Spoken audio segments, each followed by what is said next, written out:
Thank you for downloading this in-ear entertainment podcast. You're listening to Shakespeare's Sonnets.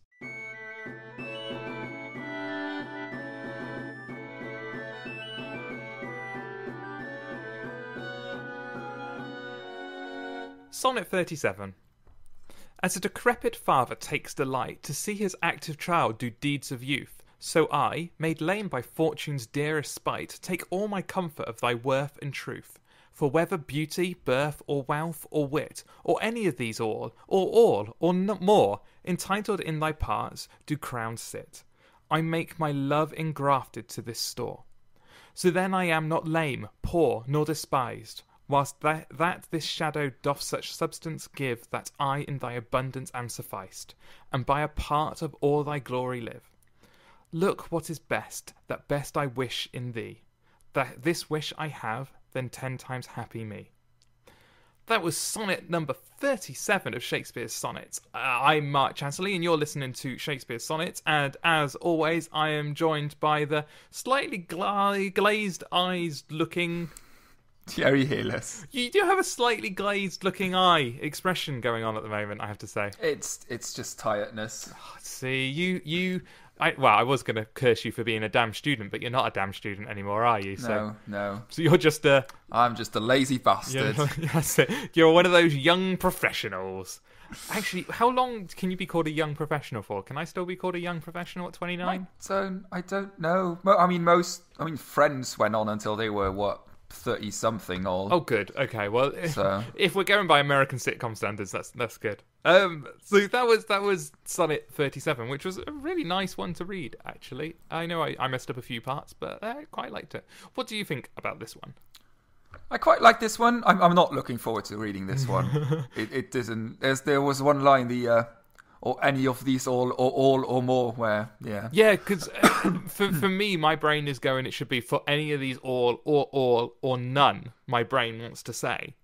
But it's not, because Shakespeare's being more, it's the whole, you have everything and more, which is... Well, I think he's definitely trying to build the youth up again to this perfect being that got crushed a couple of sonnets ago.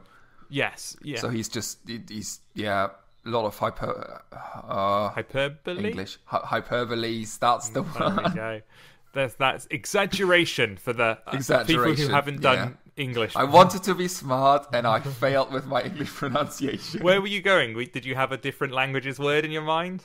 It's pronounced slightly differently in every language that I know, so okay. It just got all mixed up, and yeah. Oh, go on, give us some examples. I love it when you do languages. Oh God.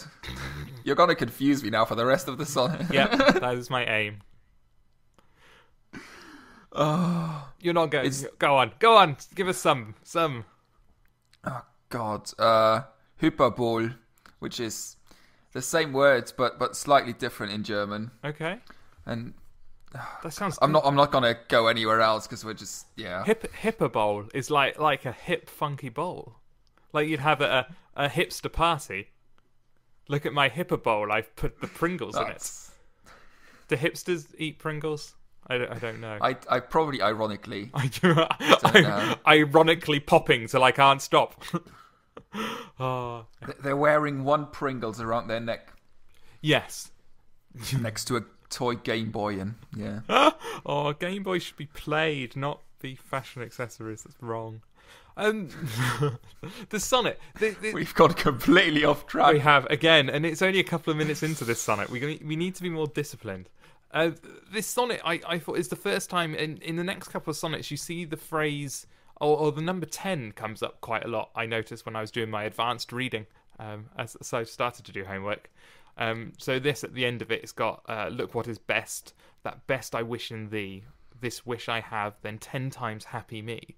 So 10 comes on, and in a couple of sonnets' time, you'll see the number 10 come up again. But as far as I'm aware, 10 isn't a particularly special number in terms of biblical knowledge anyway. There are things like magic numbers, 3s and 7s come up, and I suppose you've got 10 deadly sins, 10 commandments. Oh, maybe it is a particularly religious number then. Yeah, maybe I'd take that. I reading it, I just thought just happier. Yeah, it is just a comparative rather than having I mean, it's Shakespeare, so that probably is 10. Probably means something. Something to him, yeah, at the time. Yeah. But yeah, it comes up again in a couple of sonnets, which is why I thought I'd just draw some attention to it now, and then we can look at it again. But still be confused in the next sonnet. Yes, exactly. Do you think by the end of this series we're both going to be like delving into academic scholarly text to try and outdo each other? God. With stacks of books. Just prepare for weeks in advance, and sonnet 107. I've prepared for you. No, maybe not. I like the way this one starts. As a decrepit father takes delight to see his active child do deeds of youth. I quite like that. The idea that fathers, decrepit, you don't necessarily need to be decrepit, but fathers take delight in seeing their kids do childlike things. And I think that's something that still exists today. And the mantra you seem to get over and over again, all the way through me growing up anyway, has been, kids grow up too much these days. Kids should be allowed to be kids. It's a very Daily Mail attitude to have, which is really... And then showing, pictures of children not being children. Yes. That's the hypocrisy that is the Daily Mail, I guess. But it is quite interesting that when you're a kid, all you want to do is grow up. And yet when you're an adult, all you want to do is keep children. It's a very odd flip that happens at some point. It's because I guess the grass is always greener on the other side. Yeah. I mean, as a kid, you just see the freedom that the adults have. They can stay up after dark, and they can watch all the telly that they want, and they can do. They don't have anyone tell them that they can't do this or that. They can't. They don't see the duties and the responsibilities. And then when you grow up, you just think, oh, I didn't have any worries. I just ran around and played, and I didn't really have to think about money and debt and getting food and going to work every morning. And so let's just keep them as kids as long as they can be. Yeah. I think that's probably true, which is a shame. And you then start getting into this weird situation where you can see some things that get sold. Sorry, I've just noticed very weird things on my desktop. Anyway, the weird situations where you can buy like jogging bottoms for sort of 7-year-olds that are pink and then have the word bitch inscribed across the arse cheeks and stuff like that. That's something I don't understand. So we got half the population. Well, it's the same people going, they should remain children, we shouldn't over-sexualise them, blah, blah, blah. And then you're making them go around with clothes that have the Playboy bunny on them, which is just really weird. And wear trousers that say porn star on them. And it's just a very odd world we're in. It is. I imagine that wasn't the case back in Shakespeare's time. Kids could only play with... Well, what did kids do back then? What did they do? I'm pretty sure... Well, childhood was a lot shorter, I would assume. Yes, because... And you would just... As soon as you were able to work, you would work. And as soon as you were able to marry and have kids, you would marry and have kids. Yeah, so 13, you'd be married off and expected to have kids. If you were a girl, if you were a 13-year-old lad, you'd be in an apprenticeship, I guess? Probably. Blimey. Maybe it would be better than now. Maybe we should revert back to Shakespearean times. Everyone takes an apprenticeship in blacksmithery. What? I don't even know if that's a word. It sounds good. Blacksmithery. I'm not going to Google that because it sounds like one word that would turn up with quite a few strange results. What are you doing today? I'm blacksmithing. That's how it should be. To blacksmith, it should be a verb. I'm sure if you typed it into Urban Dictionary... Yes, Urban Dictionary would have a definition for it, even if it was totally wrong. So the sonnet. It's another one that doesn't seem to have a huge amount of depth to it. Basically, I don't understand the line "made lame by fortune's dearest spite." I'm guessing that's Shakespeare or the character that Shakespeare's playing is saying that fortune's dearest spite is what's not allowing him to be with the fair youth. Do you think? Yeah, maybe. And then take all my comfort of thy worth and truth, for whether beauty, birth, or wealth, or wit, or any of these all, or more, entitled in thy parts do crowned sit. Which is I love it. I think it's a lovely one to read. I'd love to recite this one in front of an audience just because it's got an amazing patter to it. It does have a very regular pattern for once. Yeah. Usually he goes off at least at one point and you just get thrown out of the rhythm. Well, towards the end, whilst that this shadow doth such substance give, that I in thy abundance am sufficed. But I think that's probably more, it's an odd phrasing again. Whilst that this shadow, which you wouldn't generally in modern English have that and this next to each other. And anyone out there, if you're still using the word whilst, stop it. The word is while. There is no ST on the end. It is evil and it just shows you up as a nincompoop. I like the word whilst. I'm not sure I've ever used it, but it's a quite nice word. It's a lovely word. It just doesn't exist in modern English and should be banned. There are more on the level of like grammar and spelling and the English level. There are probably other things that need to be tackled in the battle first, but we need to get round to the whilst while argument at some point. There is no wrong language. You can't prescribe words. I can, and I do. The crazy people getting things wrong in English. I can. They don't talk my English. I can excuse some people like effect and affect. Those are quite complex. I can understand that, but things. No, they're not. Well, they get more complex because usually you split things up like that as verb and noun, like practice and practice. You can go, this is the verb and this is the noun. But with they spell differently and they have different meanings. Yeah, but one of them is both a verb and a noun, and the other one is just a verb, and it gets confusing. I think that's probably one of the more complex bits of grammar, but other things you should be able to cope. And whilst does not exist, and it should be while. And I hate reading documents with whilst in it. And shouldst. Oh, that one annoys me. Shouldst. We're just getting onto my angry English friends. Mark's weekly rant is brought to you by In-Ear Entertainment. That's why I started up this podcast, was to use the sonnets to springboard my rants. That's what it all comes down to. All turning into a propaganda machine. For me. Propaganda. Mark for president. No, Prime Minister. I don't care. I'll be president of America. I'd be an awesome president of America. Because I wouldn't take no stick. Sort America out. You have a big guns armistice and say, if you hand in your guns, we will give you free healthcare for a year. Everyone will hand in the guns. If they don't, they'll be taken from them. And that will be the end of that. That's the way the world would work. You do have a slight problem with the Constitution there. I'll change it. I don't care. I'll rewrite it. I will go with a Sharpie and just scribble out, or just amend the Second Amendment. It's an amendment, so it must be able to be amended. And, right to bear arms, and then put in brackets next to it a 15th century musket. That's because that's what they were talking about. They were talking about guns where you aim it at someone's head from 3 meters away and you shoot the cow in one field over because they couldn't aim. And then, you have to make polite conversation while you take 20 minutes to reload. That's the kind of arms they were talking about, not automatic submachine guns that you just point in the general direction of a schoolroom. That's not what they're talking about. I'm quite angry today, it seems. Sorry. The sonnet. It's a lovely sonnet. It's a happy sonnet. Obviously. Don't you talk? You talk about the sonnet. I do. I have one note here on the website that says it's linked to Psalm 37. Ooh. And I've been trying to read that, and I can't see how those two go together. Let's see, what is Psalm 37? I have to admit, of all the Psalms, I don't know that one offhand. That's...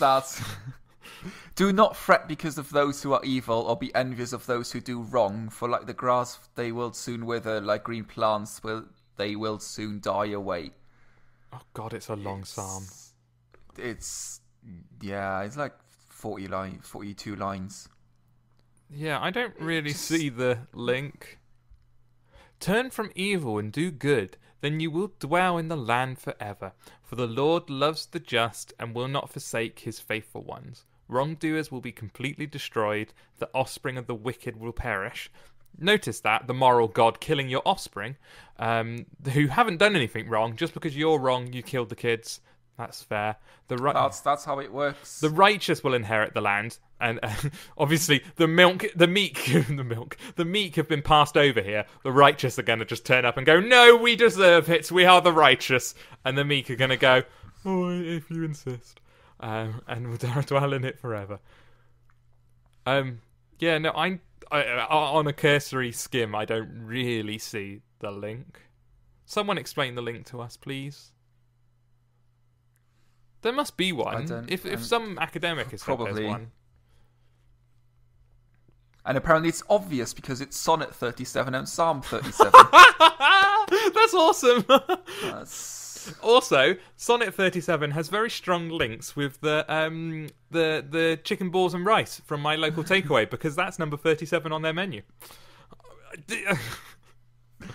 It goes on into where was the line? That one you just read. That was about 20.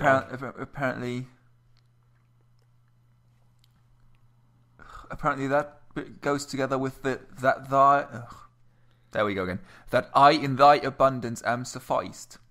Okay, and by part apparently it's linked to the meek spirited shall possess the earth. Okay. That seems a slight bit tenuous to me. Having just skimmed them both, it seems a bit tenuous. But someone who is probably much more cleverer than me, which isn't difficult, and gets paid a lot more than me, has made that connection. So maybe there is something there. Well, we've mentioned it. Now people can't say they didn't notice that link. We have mentioned it. There is a link. There is. We're not going to tell you what it is, because you should go out and find out for yourself. This isn't a painting by numbers Shakespeare podcast. We're not going to spell it all out for you. That sounded convincing. Well done. Also very condescending. Yes. So it should. Because me and you, we are the top Shakespeare scholars in the UK. I have Patrick Stewart phoning me up whenever he gets a new role at the RSC going, Mark, how exactly should I play this role? And we have a nice chat, and then he comes around for tea. And I make him say very rude things like they do on American Dad, and it's very funny. Oh, that would be amazing if that was true. It would. I would love to know Patrick Stewart. He does seem amazing. But it's that thing when you're around him is you'd want to rub his bald head a little bit, and he probably wouldn't appreciate that. I can't see that he would. No, not at all. No. Let's not go on another diversion. I'm not going to go on another diversion. I'm going to be good. I'm going to talk about the sonnet, which I don't know what to say about this sonnet anymore. Yeah. I mean, I think we have said everything that we could say. It's so much more. Yeah, exactly. It's a very straightforward sonnet, which is and it's a very nice one to read. And I think everyone should take a go at reading it out loud because it's got a nice rhythm to it, a nice meter, as you would say if you've studied English, and utterly get confused if you studied physics at the same time because meter is a measurement of length, and then especially when you in English where you start splitting meter down into feet and what's the one that's smaller than feet? I can't remember now. Inches. No. See, you're getting confused now. In English, the feet of the meter is a stressed non-stressed is a foot. 2 syllables is a foot, and I'm sure there's a smaller version. You just have this baffled look on your face now. No, I got completely confused when he went into physics and he said, "What's the one smaller than a meter?" And what's this one smaller than a foot? And I went, "What are the English measurements now?" the awful ones that we still have to use because the oldies won't just die. So how big is that? It's about 12 centimeters across. Well, how much is that in inches? I don't know. I still get confused. People ask me, "How much do you weigh?" And I go, "About that many kilos." And he goes, "How much is that in stone?" It's like, what's a stone? Yes, stones are awful. I recently switched to doing my weight in kilograms, which I'm not going to tell you because it's an awfully large figure. But yeah, stone makes it very weird. I still don't know how to. Never mind. Right. You shall read us out. Yep. Person who's far too light. Sonnet 37. As a decrepit father takes delight to see his active child do deeds of youth, so I, made lame by fortune's dearest spite, take all my comfort of thy worth and truth. For whether beauty, birth, or wealth, or wit, or any of these all, or more, entitled in thy parts do crowned sit, I make my love engrafted to this store. So then I am not lame, poor, nor despised, whilst that this shadow doth substance. Nearly, I forgot a word. You didn't skip a word. I wasn't going to mention it. I forgot such. It's an unimportant word. I'm sure Shakespeare didn't really want it there. It just, filler word. Whilst that this shadow doth such substance give, that I in thy abundance am sufficed, and by a part of all thy glory live. Look what is best, that best I wish in thee. This wish I have, then 10 times happy me. Excellent. That was Sonnet 37 from Shakespeare's Sonnets, one of the fair youth sonnets. I've been Mark Chatterley, and you can follow me on Twitter at Nufkin, and I'm joined by, as always, Thierry Heles, and you can follow me on Twitter at Sound of Seagulls. I'm very jealous of your Twitter name. It's far nicer than mine. Anyway, join us next time for Sonnet 38. Thanks a lot. Goodbye. Bye.